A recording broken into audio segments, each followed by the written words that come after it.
And you know all of those lyrics, don't you? I do. I tried very hard to learn that, but it never quite paid off. Bill Oddie, good evening. I think yourself lucky, mate. You start singing that in public, you know. Dear, oh dear. Yeah, they'd throw you out of the pub, wouldn't they, Bill? At the very least, I would have thought, yeah. They don't write them like that anymore. Now, tell the truth, Bill. Did you have the lyrics in front of you, or is it a song you remember? I must have had it in front of me. Was that from I'm Sorry I Read It Again? Yes, it was, yes. Yeah. No, we didn't make it all up, you know. You used to pretty much write a song a week for that show, as well as all the sketches. You know something? It was worse than that, in a sense. I had no concept of pain and suffering. I actually, for several series, I wrote 2 a week, and at some point, after we'd been running, I thought, I can't keep this going. This is ridiculous. And so I discovered, I think, fortuitously, what we called a musical item as opposed to an actual song. And the first of those, which ran and ran, was the Dirty Songbook. So if you just bleep out perfectly normal song. I think we started with Julie Andrews or something like that, and you know, just a spoonful of bzz makes it bzz go down, and so, you know, and you're away. You know, with one line, you think this is great. Yeah, the hills are alive with the sound of bleep. Exactly. You also, one of my favourites of those was Tom Jones. It's not unusual to be by anyone. Yes, quite, yes. And you see that put Tom where he is today. I was watching on the television only last night here as a judge on The Voice. Well, it's not unusual. It's not unusual, Bill, to be... Now, Bill, I've got a voice here that you may remember from 20 years ago. He's going to ask you a question. I want you to identify this voice. Bill, you won't do that, but my name's Doug Ayton, and I interviewed you in Melbourne 21 years ago for the Sunday Age. I took you to Chinatown and we had lunch there. Oh, I've never forgotten it. You never did keep your promises, Doug. And he made you pay. And you had just come back from Werribee Sewage Farm. I had indeed, of course, yes. Where you told me about a black swan, because you're a bird watcher, a black swan flying across the lake at Werribee through a rainbow. I remember that perfectly. Yes. I remember that absolutely perfectly. And I'm fortunate, this isn't sort of radio nonsense with me when you make up anything in a sense, can't you? Say I can see. But I do have a very, very visual memory. And I can actually see that picture in my head at the moment. I really can literally see it, because the water was very flat, and there's those sort of gnarled trees which are still sticking out of the water at Werribee. I don't know whether they still are, but they were 20 years ago. And it was absolutely flat calm when this black swan, as you say, just drifted slowly across, and the rainbow sliced the picture in two. Wow. That's it, you know. Yeah, that would stay in your mind. Conjured it up for your listeners. Then you changed the mood by telling me how, as a child, you used to have to endure your mother coming home and actually trying to kill your father. Yeah, that's not a joke, unfortunately. No, this is true.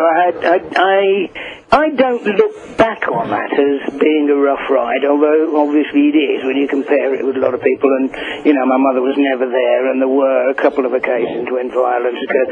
What's fascinating for me late on in life is to have managed to find out a little bit, not much, but a little bit more about the nature of her illness, and which...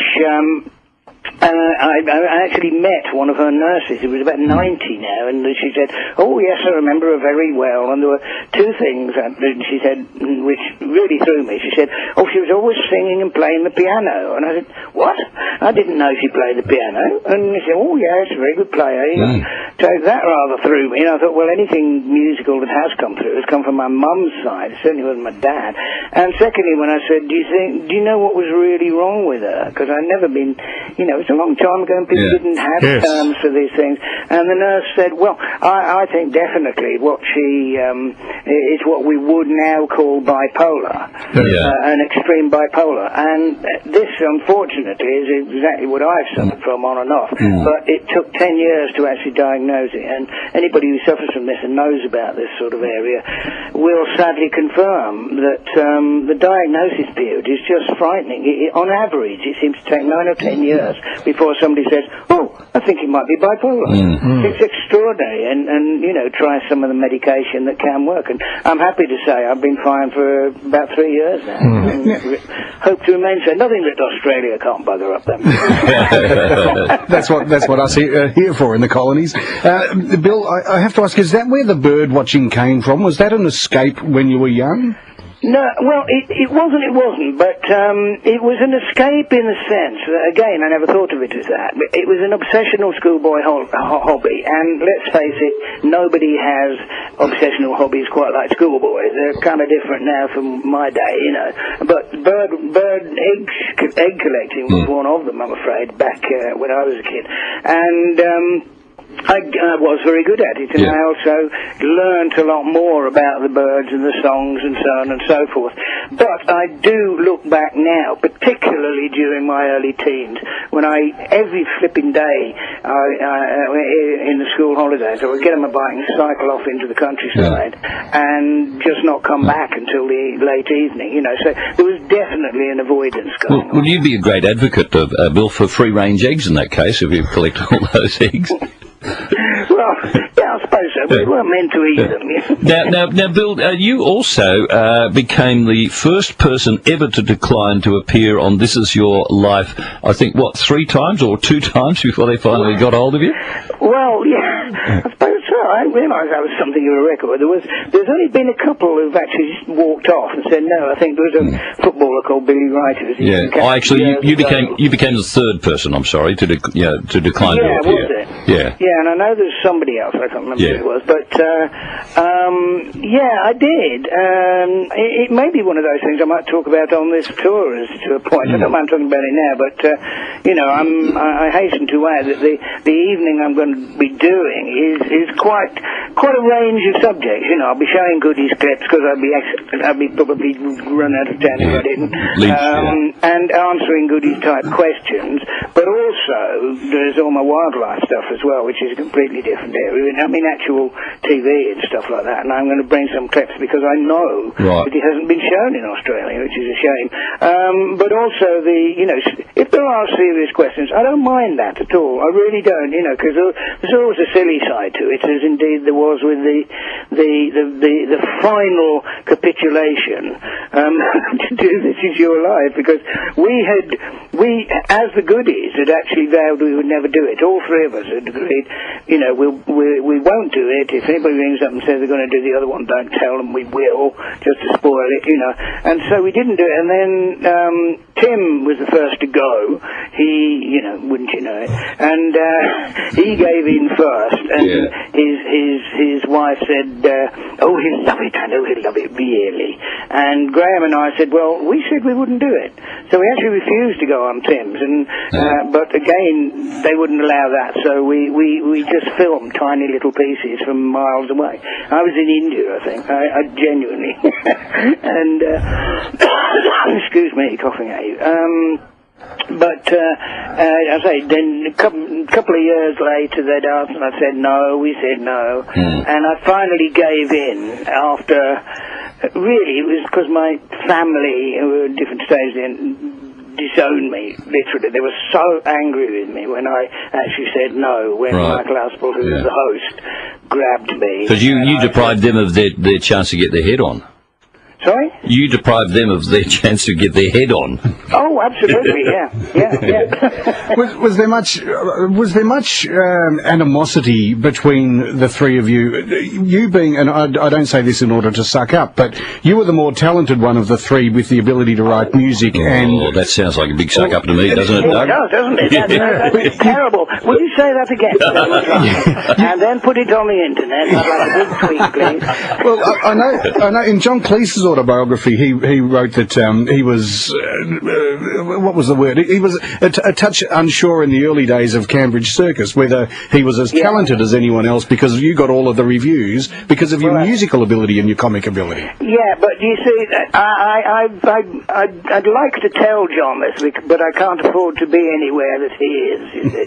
I'd love to speak to him, but really, I think what it was that I was doing in the show the sort of thing that critics could relate to, because particularly in the West End and on Broadway, would you believe, I was sort of, I hope in a slightly off-the-wall way, the song and dance man, as it were. And so it was very obvious, that I had a role all the way through. And the critics could relate to that, because they say, oh, we have musicals, yes, he's just like somebody who ought to be in a musical. Whereas we had no doubt whatsoever, all of us in the cast, all knew from way back that John was actually the most original and the funniest, but the critics couldn't see it. Nothing changes, does it? Nothing changes. Your peer group are far more likely to spot something original and, new than critics or indeed TV producers who always want to repeat the same thing. Well, when I met you so long ago, 21 years ago in... This must be Doug again. Yes, Doug, yes. I'm told there's three of you, is that right? Yeah, that's right, there's three of us. Were you expecting the goodies and we have one each? No. I'm the one with the trained voice, as you can tell, Bill. Yes, I can. and I'm the amateur with the knowledge. Who are you? I don't know who you are. Yeah, my name's Simon. He's Simon. He's a tragic. He's an oddies, a goodies tragic. So you have just turned. You just had your 50th birthday, so I reckon you must be 71 now. How's that feel? How did that feel? That was probably one of the most hurtful things that anybody said to me all morning. I say to myself, I can't believe it. There must have been some kind of mistake. It's horrible. I mean, I don't mean that I'm not happy a lot of the time. Sometimes I am. It's happened now and again, about third Sunday every month. But generally speaking, you wouldn't want to do that, yeah. But no, generally speaking, I can't pretend I like it, to say the least. But, there you go. I guess we have to go along with what it is.